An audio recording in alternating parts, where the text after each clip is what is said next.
videoconferencia anterior, que lamento que no esté disponible todavía para que ustedes la puedan ver y seguir como la continuidad, habíamos hecho como una pequeña introducción a lo que es el 3D y a qué cosas nuevas aparecían con la creación de gráficos 3D. O sea, cuál era la diferencia entre hacer algo como lo que veníamos haciendo en los módulos anteriores, que era todo 2D, con hacer algo 3D. Y voy a repasar un poquito algunos de los conceptos que vimos para que los podamos enganchar con lo que va a venir ahora. Habíamos visto, como primera diferencia, entre las cosas que eran 2D y 3D, lo primero, y seguramente lo que ustedes seguramente me van a mencionar como primera cosa, es la aparición del volumen, ¿no? O sea, en las cosas 2D estábamos trabajando sobre una imagen plano y cuando aparece el 3D aparece el volumen. Pero no es la única cosa que aparece cuando aparece el 3D, ¿no? Entre otras cosas, cuando aparece el 3D nosotros tenemos que crear absolutamente todo. Tenemos que modelar cada uno de los objetos que va a aparecer en escena, así como también los tenemos que iluminar, tenemos que poner una cámara, asignarle materiales y crear una escena por completo. Esa es una de las grandes diferencias entre lo que es algo 2D y lo que es algo 3D. Pero lo que es importante que ustedes sepan es que cuando uno exporta un gráfico en 3D, lo que está haciendo es convertir eso que era 3D en algo que vuelve a ser 2D. ¿Hicieron algún render ya de sus trabajos? ¿Me escuchan? Sí. ¿Hola? Hice los tres. ¿Exportaron alguno de sus trabajos a una imagen?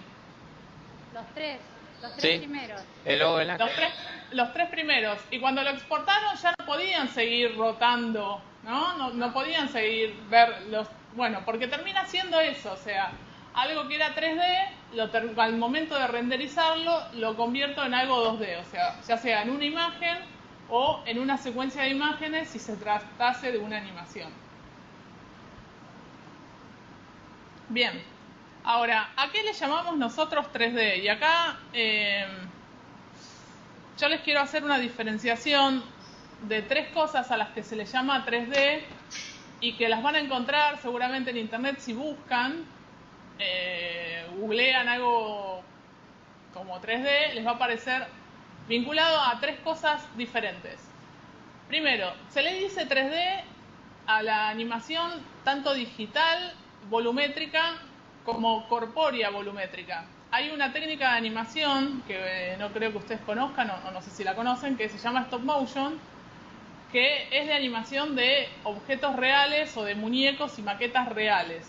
A eso también se le llama 3D, ¿sí? Eso es lo primero, que por ahí buscan y les van a aparecer cosas que son reales, que no son digitales. Bueno, eso es stop motion. O sea que el 3D puede ser o digital o lo pueden encontrar también vinculado al stop motion. Lo segundo, que también le dicen 3D a veces, es algo llamado... yo pensé que tenían en pantalla lo mismo que yo. Qué tonta, perdón, Estoy lenta, es el calor. Es más, tenía una imagen recién que se las voy a poner en pantalla.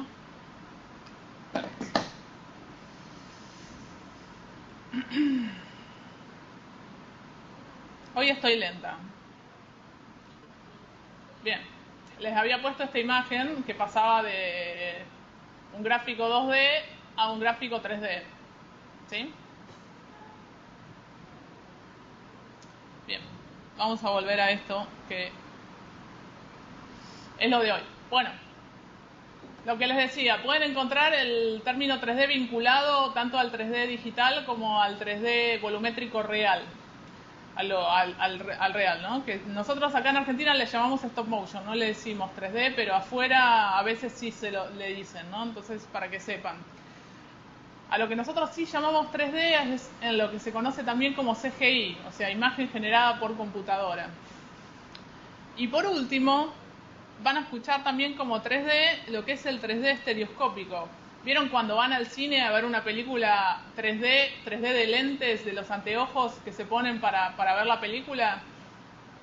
Bueno, eso es el 3D estereoscópico, que son dos imágenes que se mezclan en nuestra mente, están grabadas en realidad por dos cámaras que están dispuestas una muy cerca al lado de la otra, y es importante que sepan que cuando ustedes exportan algo desde el Blender van a estar exportando en 2D, no van a estar exportando en 3D estereoscópico. Para hacer el 3D estereoscópico, ya sea por un programa 3D o con lo que fuera, hay que montar este sistema que les decía de dos cámaras. Bueno, vamos a empezar a hablar del tema que tiene que ver con lo que vamos a ver hoy, que es la animación, ¿sí? Para hablar de animación, primero vamos a tener que retomar algunas ideas que ya vimos en módulos anteriores. Bueno, lo primero es el cine, ¿no? El cine es una ilusión óptica. Lo que hace la cámara de cine cuando filma, lo que hace es descomponer el movimiento que graba en una serie de fotos fijas. Si vieron alguna vez una cinta de cine, van a ver que está compuesta por una serie de fotos fijas y que no tienen movimiento las fotos en sí, ¿no? El movimiento está por la relación entre las fotos. En realidad, se basa en una ilusión óptica que se llama persistencia retiniana, por la cual nuestro ojo mantiene por una fracción de segundo la imagen anterior, y entonces estas imágenes fijas, al ser pasadas a cierta velocidad, reproducen el movimiento, ¿no? Vuelven a generar el movimiento en nuestra mente.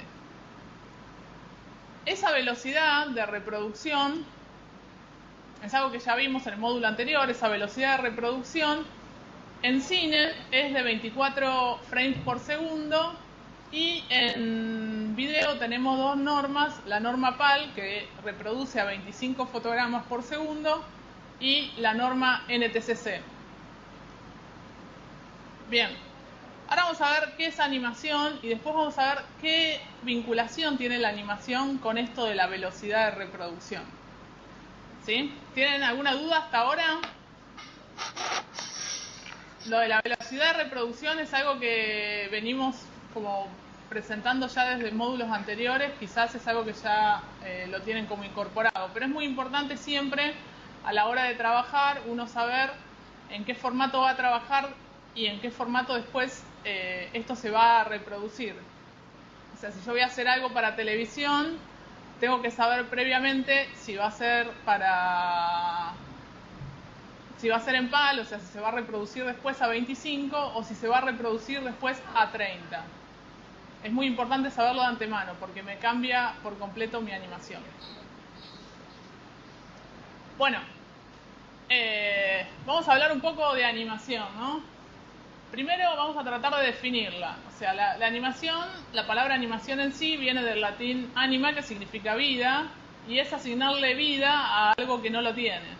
O sea, en principio no es solo mover, porque la animación está como muy vinculada al movimiento, pero no es solo mover, sino que es el arte de darle personalidad a aquello que estamos moviendo, y que eso que estamos moviendo parezca tener vida propia y no que alguno de nosotros está detrás moviendo los hilos, animando, ¿no? Bien, y a su vez es como lo inverso a lo que pasa con el cine. La animación se basa en este principio del cine de descomponer la imagen en una serie de fotos fijas, y lo que hace es generar cada una de esas imágenes que, al ser reproducidas a cierta velocidad, generan el movimiento. Yo les voy a mostrar, espérenme un segundo, si algo ustedes no entienden me frenan, ¿sí? Bien. Yo lo que tengo acá son una serie de cuadros de una animación.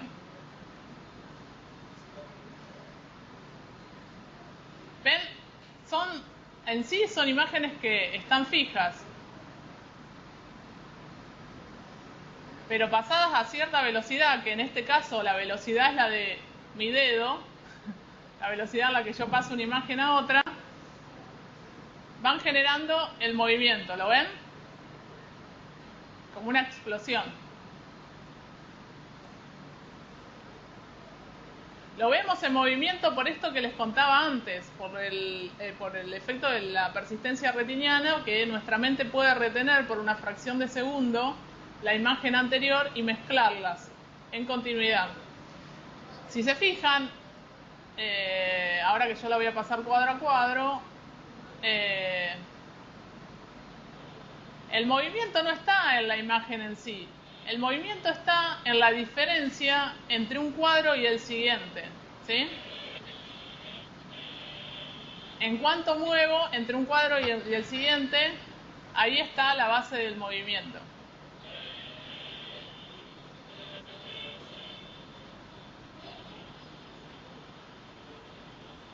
Bien. Volviendo a lo que ya teníamos, vamos a pasar por adelante. Bueno, ¿por qué es importante saber en qué formato voy a reproducir mi animación? Bueno, básicamente porque a partir de ahora ustedes van a empezar a animar teniendo en cuenta la cantidad de cuadros que tienen que hacer. Es decir, yo si quisiera hacer un segundo, por ejemplo en PAL, tengo que hacer 25 cuadros. En cambio, si tengo que hacer un segundo en NTSC, tengo que hacer 30. ¿Sí? Y en cine tendría que hacer 24. Si tengo que hacer 2 en PAL, tengo que hacer 50. Y en NTSC tengo que hacer 60. Con lo cual, si yo animo, por ejemplo, para NTSC y después lo reproduzco en PAL, va a haber cuadros que voy a perder en la reproducción. Con lo cual mi animación no se va a ver a la velocidad en la cual fue realizada. ¿Sí? Es como muy importante saber eso, o sea, y configurarlo. ¿Sí? ¿Alguna duda hasta acá?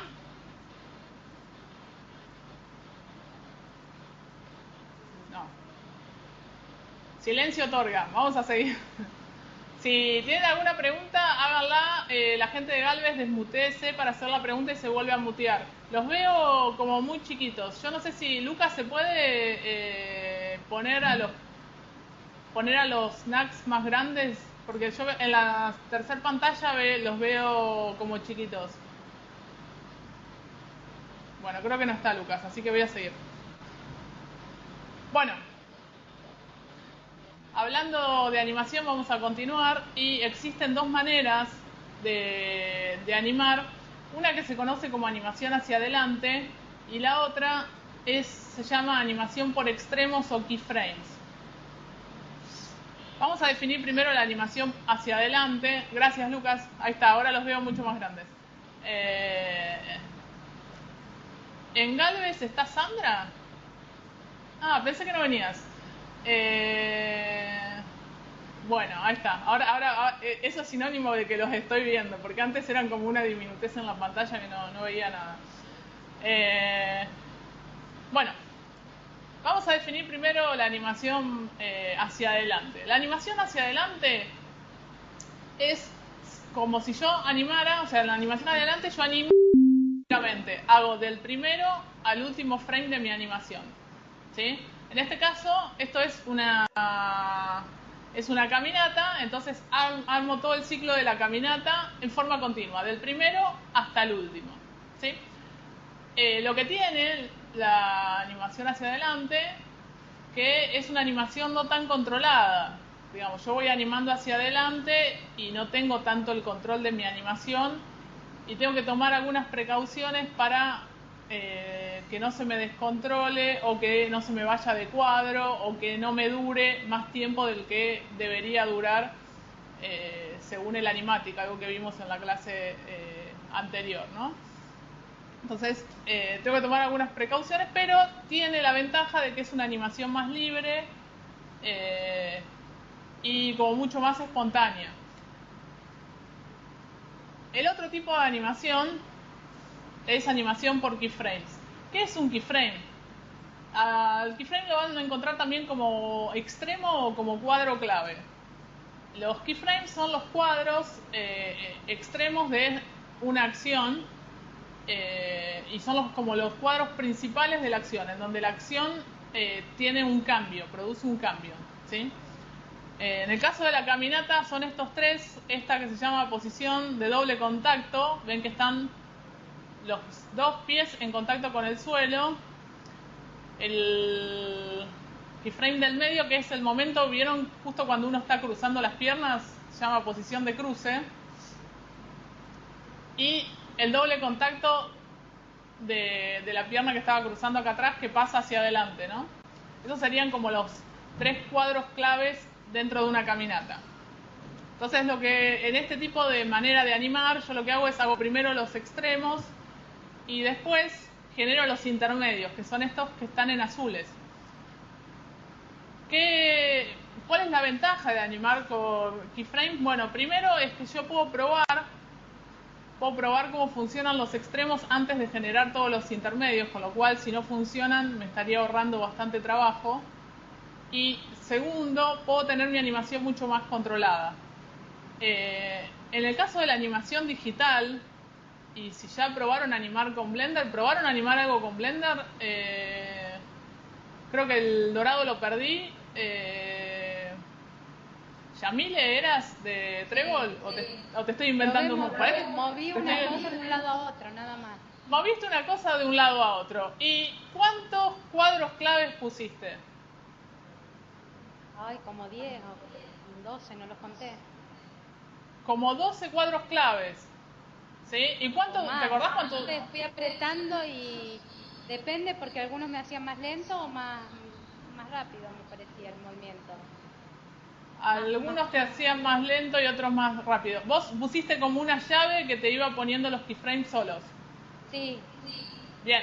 No, iba apretando, no me acuerdo, 2 teclas, como si Ajá. fuera un clic de foto, iba apretando las 2 teclas, como de acá lo movía, lo apretaba, volvía a poner Claro. en posición, lo apretaba y más cuadros apretaba, más fluido era el movimiento. Cuanto más cantidad de keyframes agregabas, más fluido te parecía el movimiento. Eso me estás diciendo. Sí. Bien. Bueno, hoy vamos a aprender a controlar justamente eso, empezar a controlar nosotros la ubicación de los keyframes y que no sea tan automático, que no dejar que la máquina controle la velocidad, sino poder controlar nosotros la velocidad. En la animación digital lo que pasa cuando uno inserta dos keyframes distantes en el tiempo, o sea, si yo inserto un keyframe en el frame 1 e inserto un keyframe en el frame 2, ahí el programa no tiene la posibilidad de interpolar. Pero si yo inserto un keyframe en el frame 1 e inserto otro keyframe en el frame 10, en otra posición, el programa lo que va a hacer es va a generar solo los intermedios, ¿sí? Yo no necesito ponerle un keyframe a cada cuadro para que eso se traslada solo porque el programa genera los intermedios. En la animación tradicional, como la que estamos viendo en pantalla, ahí hay un animador que está haciendo a su vez los intermedios, los está dibujando cuadro a cuadro. Pero en la animación digital nosotros tenemos esa doble chance, podemos animar hacia adelante o animar por keyframes y dejar que el programa interpole y editar las curvas de animación, que hoy lo vamos a ver, editar las curvas de interpolación, o insertar, o también plantear primero los keyframes y después ir insertando los cuadros claves de los intermedios. O sea, todas esas posibilidades en la animación 3D. ¿Está volviendo el dorado? ¿Volvió el dorado? Sí, se nos corta internet. Sí, Está se nos bien. corta internet. Les estaba preguntando antes de que se fueran si ya animaron algo en Blender. ¿Trasladaron algo en Blender? Una lámpara. ¿Eh? Sí, una lámpara empezamos. Con una lámpara. Hicieron el de la lámpara. Bien, todavía no animaron. De la lámpara, sí. No. Bien. Lo que yo les estaba diciendo, justamente Yamil del Trébol me estaba diciendo que ella animó algo, lo que hizo fue... Y ahora al escucharte que explicaste, no sé bien qué hice. Yo sé que una parte se movía o más despacio u otra más rápido, pero ahora no estoy segura qué era lo que había tocado bien. No, es que eso puede ser de que una parte, porque todavía no estás pudiendo controlar las velocidades, que es justamente lo que vamos a ver hoy en detalle. Cómo controlamos la velocidad de nuestra animación, que es lo más importante. ¿Sí? La velocidad es lo que le va a dar personalidad y ritmo a nuestra animación, o no se lo va a dar. Para que no se queden afuera, voy a abrir el Blender. Espérenme un segundo que mi máquina es como un poquito lenta. Así que por ahí se van a sentir identificados.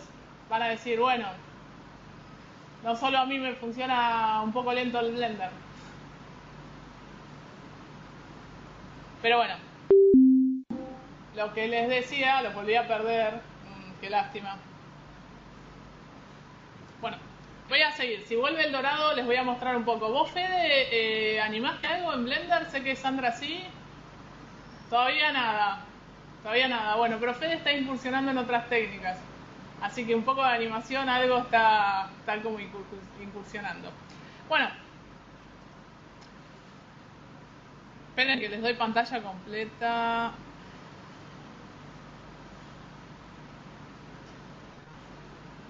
Guárdenme que voy a ver si abrió Blender. Ahí.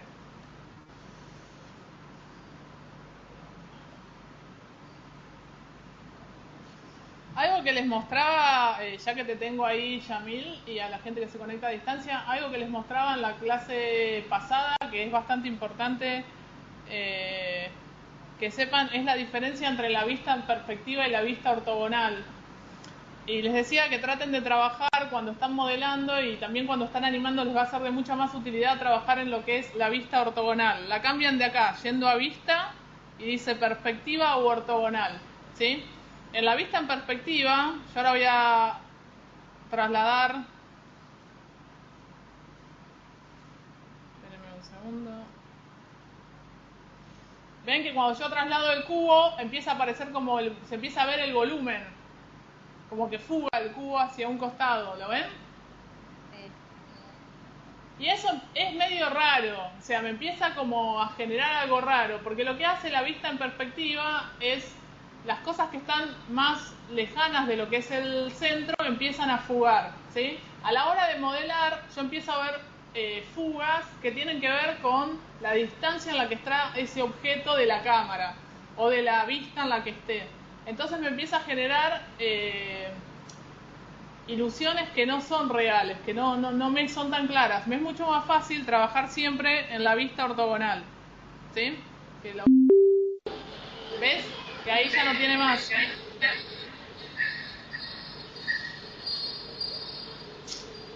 Ahí está, volvió el dorado.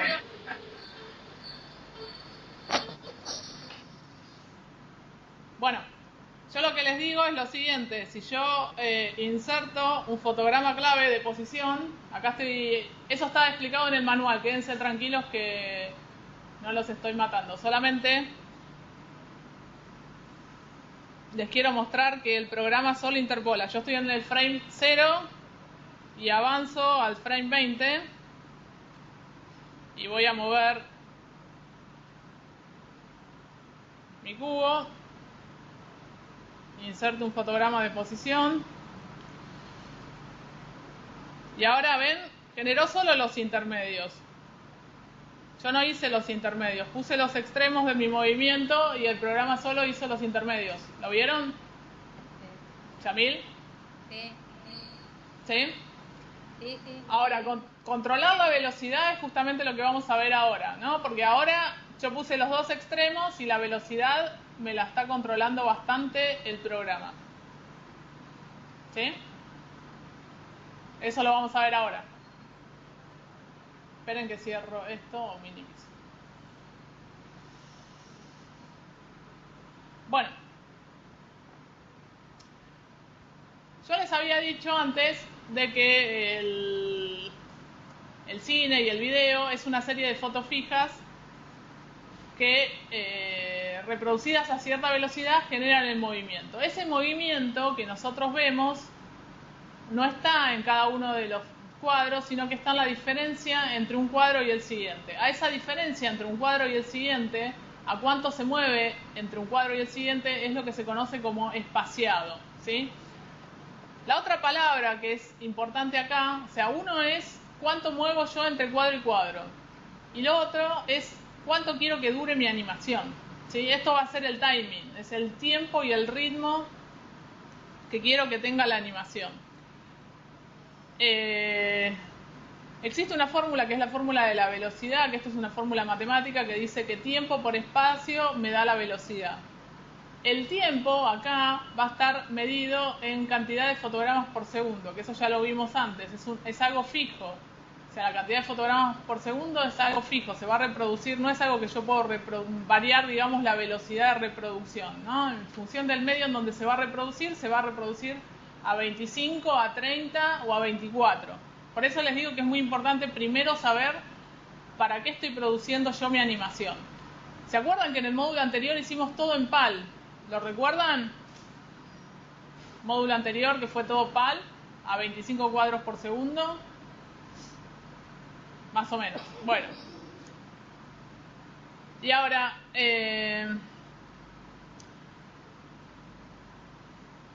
vamos a hacer, les voy a mostrar esto, cómo funciona el tema de la velocidad, ¿sí?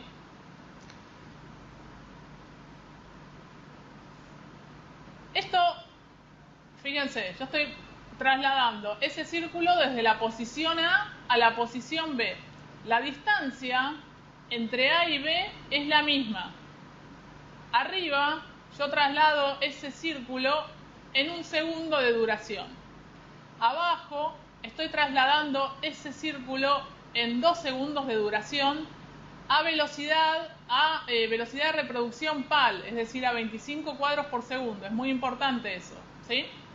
Eso quiere decir que entre el punto A y entre el punto B yo tengo 25 posiciones intermedias en el primer caso, ¿sí? Cuanto más grande es el espacio, esto marca la posición que ocupa el círculo en cada uno de los cuadros, ¿sí? Cuanto más grande es el espacio, cuanto más muevo entre cuadro y cuadro, mi animación va a ser más rápida. Cuanto menos muevo entre cuadro y cuadro, mi animación va a ser más lenta. ¿Se entiende esto que están viendo en pantalla? ¿Sí?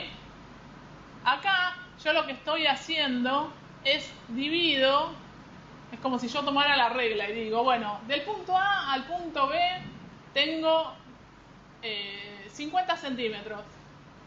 Listo. Lo quiero mover de A a B, que son 50 centímetros, lo quiero mover en 1 segundo. Entonces divido esos 50, dividido los 25 cuadros que tengo en el segundo, y me dice que tengo que mover 2 centímetros en cada fotograma.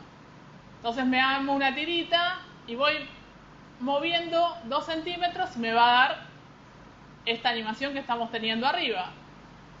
Ahora, si yo digo no, tengo que mover de punto A al punto B en 2 segundos, que son 50 cuadros, dividiría esos 50 centímetros, dividido los 50 cuadros que yo quiero que dure, y me va a dar como resultante que tengo que mover 1 centímetro por cuadro. ¿Sí? ¿Se entiende esto?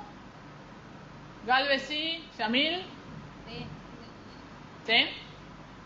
Si no entendés, decime, ¿eh? No hay ningún problema. La gente del Dorado, no sé si me está siguiendo. Bien. Por ahí no tienen audio. Pongan carteles y esas cosas. Yo trato de ver. Los veo chiquitos, pero bueno, me doy cuenta que algo sucede. Bien. Ahora, hasta el momento lo que hacíamos era, al momento de trasladar, dividíamos el espacio por la cantidad de fotogramas que nosotros queríamos que dure esa animación, ¿sí? Estábamos trasladando ese círculo del punto A al punto B. Algo importante de mencionarles es que trasladábamos ese círculo en una línea recta, como acá, ¿sí? Yo trasladaba de A hacia B en línea recta. Al movimiento, a esa línea imaginaria que se produce cuando uno traslada algo en el espacio se conoce como trayectoria. En este caso esa trayectoria es recta, pero tranquilamente podría ser curva. O sea, yo podría ir del punto A al punto B en lugar de siguiendo una recta, siguiendo una curva. Obviamente que tardaría más tiempo en llegar y la manera de llegar sería completamente diferente. Pero bueno, para que sepan, las trayectorias pueden ser rectas o pueden ser curvas. Por lo general, todas las trayectorias que son orgánicas, que tienen que ver con el comportamiento del cuerpo, nosotros cuando nos movemos, cuando señalamos algo o cuando hablamos, fíjense que yo estoy haciendo así y esto es un movimiento curvo, ¿ven? No es un movimiento recto. Y por lo general, bueno, cuando animamos tratamos de que todos los movimientos sean curvos. Eso hace que la animación sea como mucho más orgánica. Pero bueno, para no irnos de tema y no marearlos más con este tema, existen al menos 5 maneras en que nosotros podemos subdividir ese espacio, que las vamos a ver acá. La primera se llama movimiento constante. ¿Ven? Yo tengo que trasladar algo de A hacia B y lo que hago es divido el espacio en partes iguales, ¿sí? Y en cada frame muevo exactamente lo mismo que en el anterior. Ese es el primer caso. Ahora lo vamos a ver como en detalle, lo vamos a ver andando y todo. En el segundo, que es un movimiento acelerado, estoy moviendo cada vez más cantidad, ¿sí? Entre cada cuadro muevo más cantidad. En el tercero, que es desacelerado, estoy haciendo lo inverso, cada vez muevo menos. En este, que se llama nulo, ahora lo vamos a ver, pero no voy a mover. El movimiento nulo es algo muy importante, aunque parezca que no, ya lo vamos a ver. Y por último es el irregular, que es el que combina varios movimientos. Se los voy a mostrar en funcionamiento. Los tres duran exactamente lo mismo, pero fíjense qué diferentes que son. Cada uno de los que se están moviendo son completamente diferentes. Sin embargo, todos parten en el mismo frame y terminan en el mismo frame en posición final. ¿Sí? O sea, de timing duran lo mismo. ¿Se acuerdan que vimos antes el timing y el espaciado? Esos dos conceptos. De tiempo duran lo mismo, se trasladan en total la misma cantidad de espacio, pero el espaciado, es decir, cuánto se mueve entre cuadro y cuadro, es diferente. Vamos a ver este. Este es el movimiento constante. ¿Ven? Se está moviendo este círculo igual cantidad entre cuadro y cuadro. El movimiento constante es un movimiento mecánico que no es propio de la naturaleza. El movimiento constante es un movimiento que lo vamos a encontrar, por ejemplo, en las agujas del reloj. Vieron que las agujas del reloj, el segundero se está moviendo todo el tiempo, se mueve un segundo. No es que por segundo, capaz que en un segundo se mueve 2 segundos y en el otro se mueve 3. No, se mueve siempre la misma cantidad fija, que es de un segundo, ¿sí? El movimiento mecánico responde sobre todo a movimientos el movimiento constante, perdón, responde sobre todo a movimientos mecánicos y es raro encontrar un movimiento constante en la naturaleza y es raro que nosotros podamos trasladar a mano algo en forma constante. Este es el movimiento acelerado. Ven que está como está tomando impulso, ¿no? Podría ser alguien que la empujó a la pelota y salió, ¿no? Por lo general, la mayoría de los cuerpos cuando salen de un estado de inercia, cuando salen de estar parados, necesitan una pequeña aceleración para poder salir de esa posición en la que estaban anteriormente. Acá, en este caso, el movimiento acelerado se detiene de golpe, pero no debería detenerse de golpe. Existe otro tipo de movimiento que es como el inverso, que es el movimiento desacelerado. Ven que acá cada vez estoy moviendo menos y la pelota que se está moviendo se detiene. Ven, se mueve cada vez menos hasta detenerse, ¿sí? Este es el movimiento nulo, que es el no movimiento, y es un movimiento importantísimo. Es tan importante como que haya silencio en algún momento de una película, ¿no? O sea, si todo el mundo estuviera hablando todo el tiempo no entenderíamos nada. Y con la animación pasa algo similar. Nosotros cuando empezamos a animar tenemos como la tendencia a querer mover todo el tiempo. Si movemos todo el tiempo no se entiende nada. Entonces los movimientos nulos son muy importantes. Es decir, si nuestro personaje o aquello que estamos animando hace algo, es importante que cuando termine de hacerlo se detenga, ¿sí? Que no iniciemos otra acción sobre la que acaba de hacer, de manera de poder quizás darle ese tiempo a que se detenga. Y que las detenciones dan lugar a la lectura, si no es como medio raro. Y el último tipo de movimiento es el movimiento irregular. El movimiento irregular tenemos, por ejemplo, este es un caso de movimiento irregular. El movimiento irregular lo que hace es combinar los otros tipos de movimientos que vimos antes. Por ejemplo, pensemos en un auto, ¿no? Un auto que entra en funcionamiento. O sea, cuando uno arranca el auto no arranca a 50 kilómetros por hora. El auto arranca a 0 y se va acelerando hasta que llega a una velocidad que es la que por lo general mantenemos más o menos constante. Y después, cuando nos estamos por detener, estamos por estacionar, lo más seguro es que desaceleremos, ¿no? ¿Sí o no? O sea, no podemos detener el auto en seco. Bueno, le ponemos el freno de mano y qué sé yo, se detiene en seco. Pero la realidad es que no, es que hay un proceso de desaceleración, al igual que hay un proceso de aceleración. Por lo general, cualquier cosa que está frenada, digamos, está inerte en el espacio, cuando va a empezar a moverse, se acelera. Nosotros, si yo ahora me parase para salir a caminar también, no puedo caminar a la velocidad en la que voy a caminar después. Me empiezo a levantar hasta que agarro una velocidad de caminata, esa velocidad de caminata la mantengo constante hasta que llego al lugar a donde me voy a detener y ahí desacelero para detenerme, ¿sí? Lo usamos todo el tiempo. Ustedes ahora tienen que empezar a pensar en eso, en estas variaciones de velocidad, en qué las estoy viendo en las acciones cotidianas que yo hago. Nosotros como animadores somos actores, vamos a ser actores de esos personajes que vamos a animar y tenemos que empezar a ver nuestras acciones, o sea, a ver cómo realizamos las cosas, ¿sí? Yo antes les mostré los extremos dentro de una caminata. Ustedes ahora cuando caminen, fíjense qué es lo que pasa cuando caminan. Y van a empezar a encontrar como detalles de cosas que vieron acá y de cosas que van a empezar a descubrir, qué pasa con las manos cuando uno camina, etcétera. O sea, cada uno de los movimientos que vamos a hacer los tenemos que empezar como a desglosar en todos los pasos que lo conforman, que lo van armando. Bien. Este también es otro movimiento irregular. Fíjense que la irregularidad del movimiento ayuda a la lectura de la curva.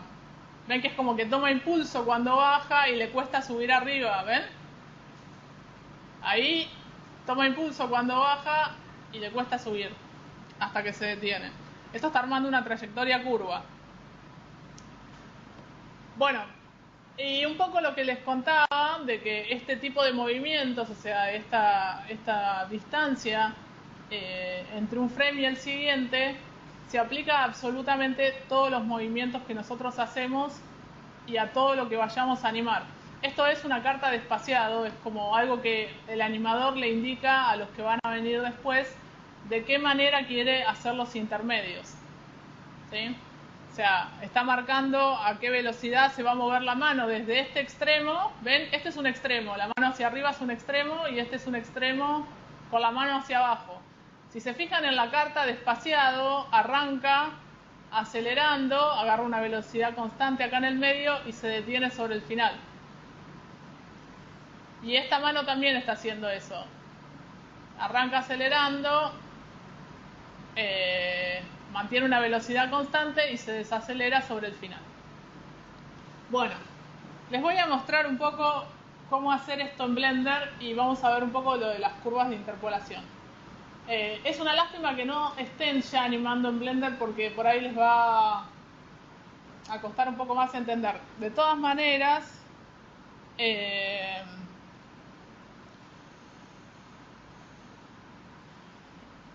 quiero decir que en el manual, si ustedes buscan el capítulo que habla específicamente de animación, está explicada las curvas de animación en detalle.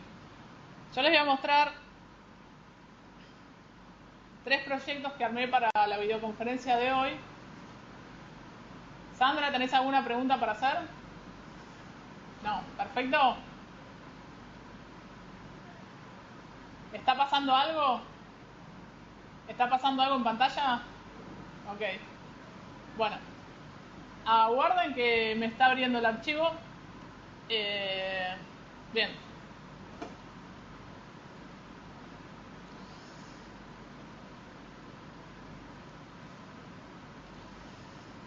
Esto es más o menos lo que estábamos viendo antes. Vieron que vimos antes que un objeto se trasladaba era la esfera, ¿no? Era la pelota que se trasladaba en el espacio en igual cantidad de tiempo, pero lo hacía con espaciados diferentes. ¿Sí? Yo le voy a dar play a esto y está pasando lo mismo que habíamos visto antes. ¿Sí? En todos los casos yo inserté un keyframe y el Blender generó los intermedios.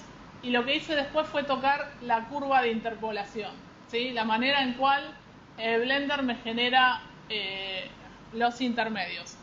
Por defecto, sin que yo le indique nada, cuando uso la palabra por defecto es lo que hace Blender sin que yo le cambie la opción con la que viene, ¿sí? Voy a apagar todos estos para ver solo el cubo de abajo, así no los vuelvo locos. Vamos a apagarlos. Por defecto Blender lo que hace es, y voy a apagar la cámara ya que está, porque la cámara justo está ahí molestando. Por defecto lo que hace Blender es acelera al principio y desacelera al final. ¿Lo ven? En curva, esto es la curva de interpolación, me genera una curva Bézier que si se fijan tiene como una pancita abajo. ¿Ven? Esta pancita que tiene acá. Esto marca una aceleración, es decir, que va acelerando progresivamente. Y esta pancita de acá marca la desaceleración del final. ¿Sí? ¿Se entiende?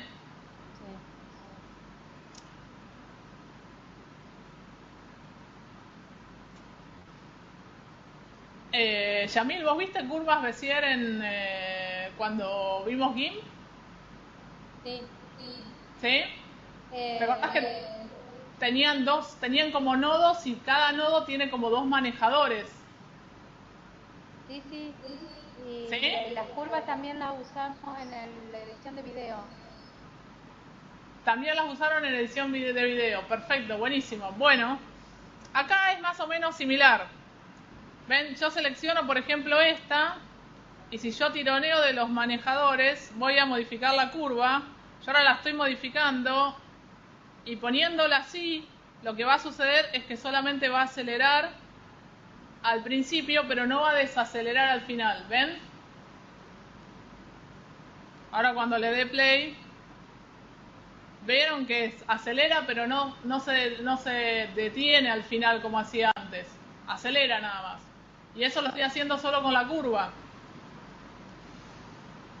Vamos a hacer el caso inverso.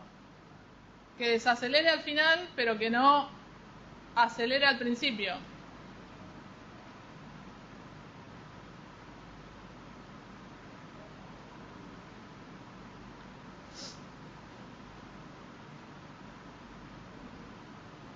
¿Ven? Ahí lo está haciendo. Y acá estoy tocando solamente las curvas. Es decir, cambiando las curvas, la velocidad total es la misma, digamos, la velocidad. El timing total, lo que dura en total es lo mismo, pero la velocidad es completamente diferente porque estoy tocando el espaciado, estoy tocando cuánto se mueve entre cuadro y cuadro. Y eso, ese tipo de movimiento es lo que le va a dar carácter a nuestra animación, ¿sí? La otra posibilidad, si yo quisiera que sea un movimiento constante, yo tendría que convertir mi curva en una línea recta, ¿sí? Para convertir la curva... ¿Te puedo interrumpir para preguntar un segundo? Sí, por favor. ¿Cómo abrís por ejemplo, que te quede el cuadrito de la curva? Apretás en curva y te sale al costado la pantallita para mover las curvas, como en cualquier otro. Sí, vos podés subdividir la pantalla y modificando de acá la podés cambiar. Pero les voy a mostrar algo que está bueno, que es mucho más fácil. Si se fijan acá arriba, sí. ¿Se ve?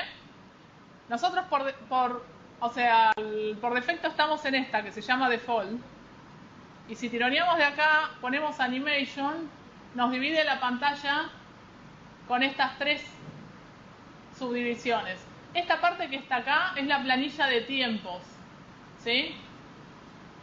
Genial. Si yo, por ejemplo, esa parte la habíamos dado por hecho y yo no la tenía claro. Está bien, no hay ningún problema. Perdón. Y la parte de acá abajo es que te muestra las curvas. Siempre te va a mostrar las curvas del objeto que vos tengas seleccionado. Tanto en las curvas como en la planilla de tiempos, ustedes se pueden acercar, o sea, pueden hacer zoom de la manera que lo hacen en la vista 3D, ¿sí? O sea, giran la ruedita hacia adelante y eso hace zoom, panean con el control y la ruedita, o con el shift y la ruedita hacia arriba y abajo, ¿sí? Sí. Usen toda la lógica que tienen hasta ahora, anda. Pruébenla porque anda. Y se van acomodando los espacios. Perdón. Yo por ahí me garantizo de que ya lo vieron en el manual, porque está en el manual y por ahí no lo vieron.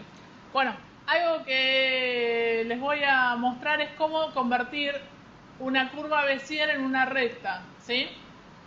Cada uno de esos nodos de la curva Bézier se puede transformar en una curva libre. Vieron que en la Bézier, cuando uno tironea de un nodo, tiene efecto sobre el otro, ¿sí? Yo tengo la posibilidad de desvincular esos dos nodos y poder moverlos libremente.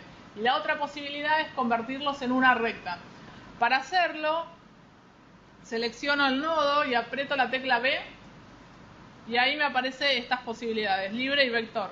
Yo le pongo vector a este nodo y después selecciono este otro, aprieto la tecla B corta y le pongo vector y ahí me genera una línea recta.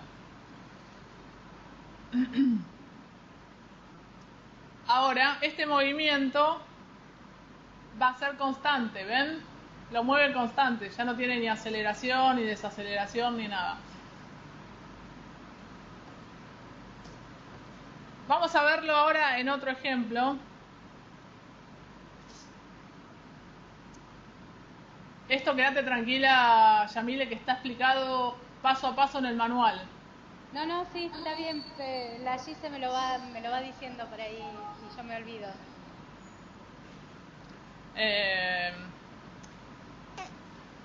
Lo vamos a ver en un caso que es como un caso emblemático, que es una pelota que rebota, ¿no? La pelota que rebota es como el ejemplo clásico de animación. Lo que tiene una pelota cuando rebota es que por el efecto de la gravedad va perdiendo impulso cuando está arriba. O sea, cuando sube la pelota hacia el aire, pierde velocidad por efecto de la gravedad que la está como atrayendo hacia abajo. Y se acelera cuando cae, ¿sí? Ven que acá están como estas esferas, están como juntitas y están como más separadas cuando están por caer hacia el piso, ¿sí? Vamos a verlo en concreto. Yo les voy a mostrar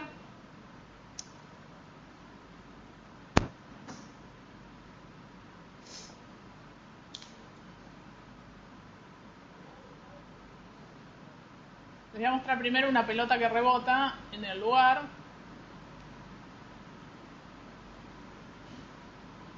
Aguárdenme un segundo que no es muy rápido el programa en abrirse.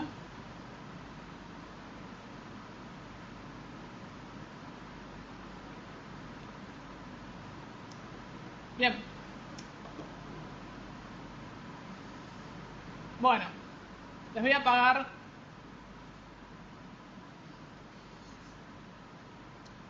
Yo acá lo que hice es una pelota que rebota. Esto es la interpolación que me pone Blender por defecto. ¿Ven? Que me desacelera y me acelera al final. Si se fijan, no da la sensación que es una pelota que está rebotando, ¿no? Da la sensación, otra sensación, es algo que se acelera y se detiene, quizás una sierra, pero no es una pelota que rebota. ¿Sí? Esto sería si fuese la interpolación fuese constante. Tampoco es una pelota que rebota, parece cualquier otra cosa, ¿sí? Si yo toco la curva y lo que hago es que desacelere cuando está arriba y acelere cuando esté abajo, esto sí es una pelota que rebota, ¿no les parece? Es como que se detiene cuando está arriba, o sea, sube y se va deteniendo hasta casi detenerse cuando está arriba y acelera cuando está abajo. Vamos a verlo en curva, estas tres, y se le voy a poner las tres en play para que vean la diferencia.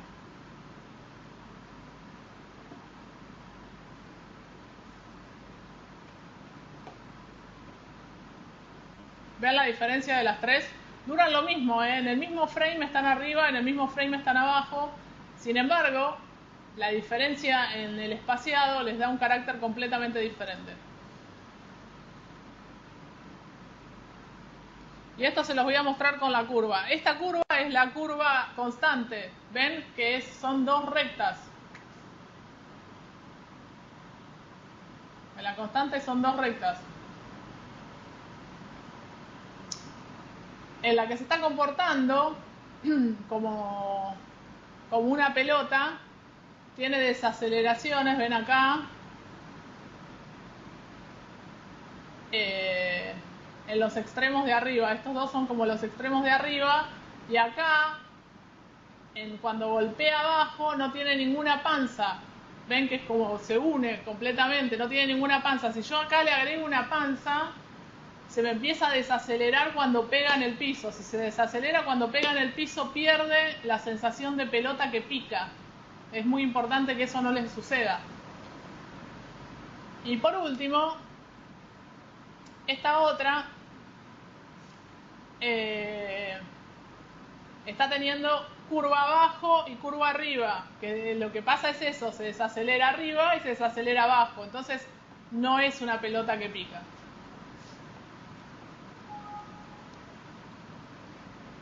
Bueno, les voy a mostrar por último una pelota que rebota así en curva para que la vean, y les paso un video y vamos terminando. Creo que perdimos gente en el medio.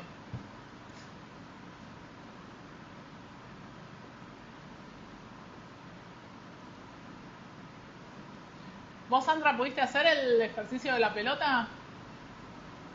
Todavía no. Creo que va a venir bien esto. ¿Viene bien? Bien.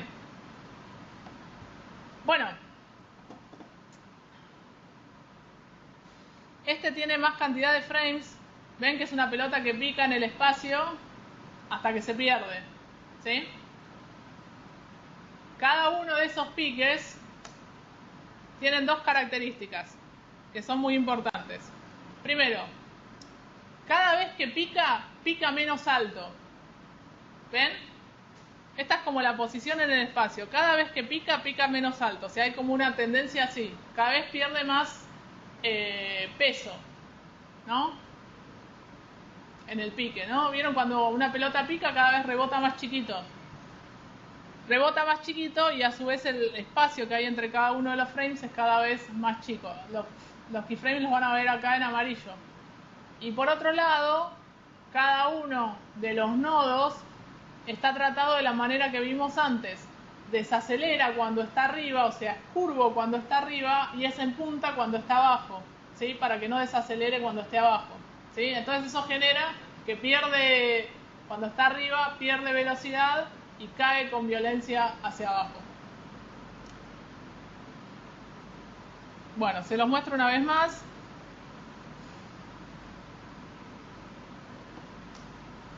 Y ahora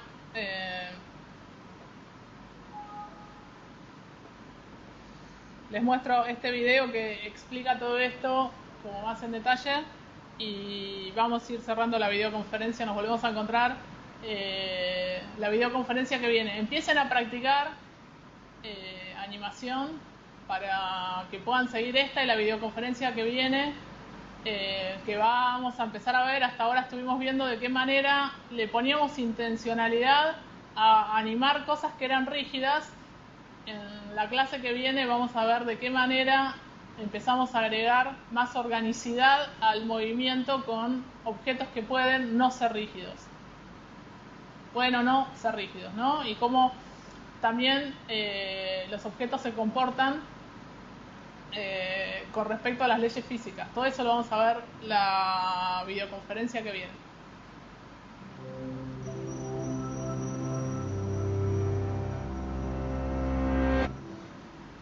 Norman McLaren, the great 20th century pioneer of animation technique, once said, "Animation is not the art of drawings that move, but the art of movements that are drawn. What happens between each frame is more important than what exists on each frame." What did he mean? Well, for an object to appear in motion, it necessarily has to change in position over time. If time passes and no change in position occurs, the object will appear to be still.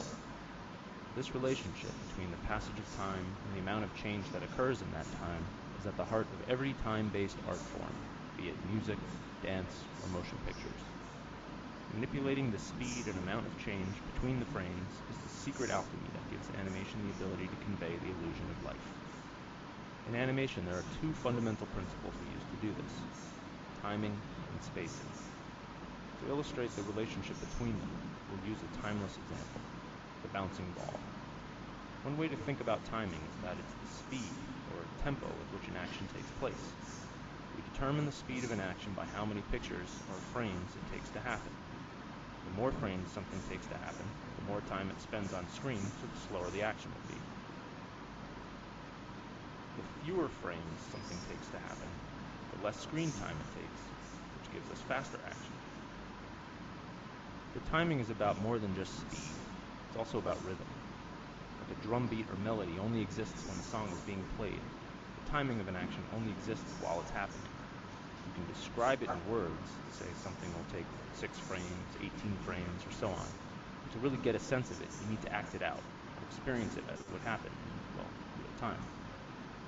Now, the timing of an action all depends on the context of the scene and what you're trying to communicate. What is doing the acting, and why? Let's take our example. What makes a ball bounce? The action we're talking about here is a result of interacting physical forces. A moving ball's tendency to stay in motion, or its force of momentum, versus the constant force of gravity bringing it back down to Earth. The degree to which these invisible forces apply, and the reason why the ball behaves the way it does, all depends on the physical properties of the ball. A golf ball is small, hard, and light. A rubber ball is small, soft, and lighter. A beach ball is large, soft, and light. A bowling ball is large, hard, and heavy. So each ball behaves very differently according to its properties. Let's get a sense of the visual rhythm of each. Each ball plays its own beat and tells us something about itself in the time it takes to travel across the screen.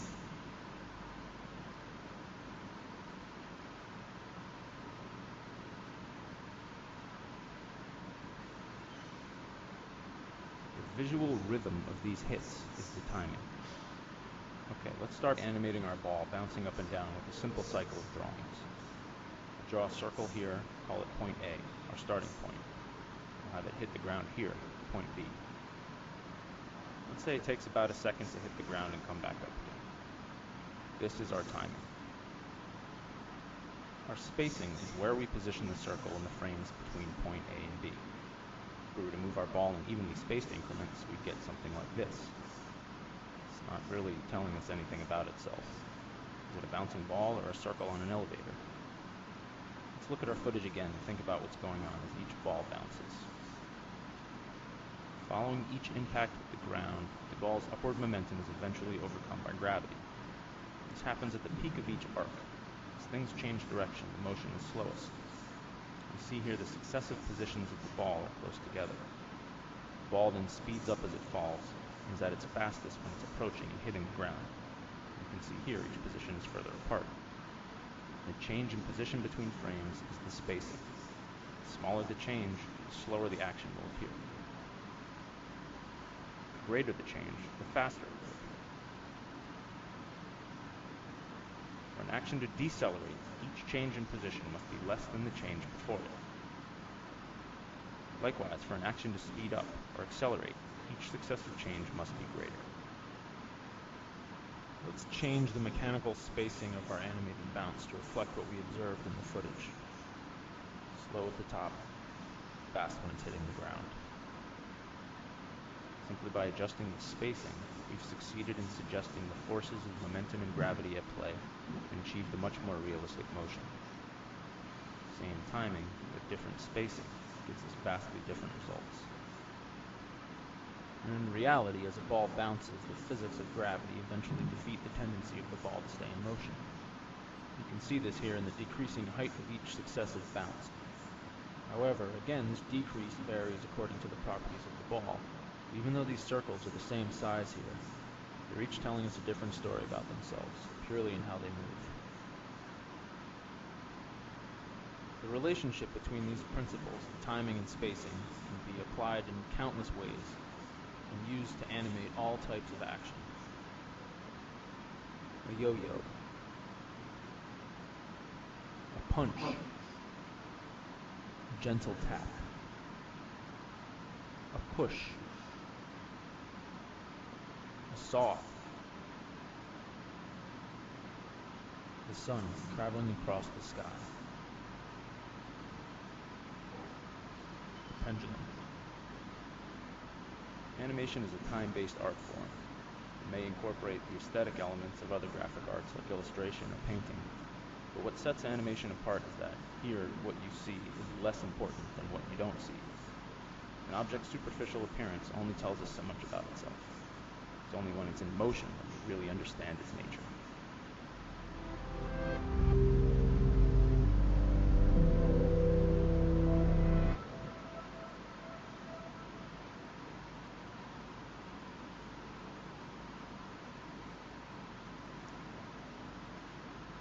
Bueno, ¿tienen alguna duda?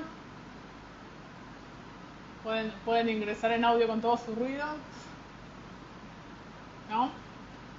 Bueno, muchas gracias por haberse quedado hasta el final y nos volvemos a encontrar en la próxima videoconferencia.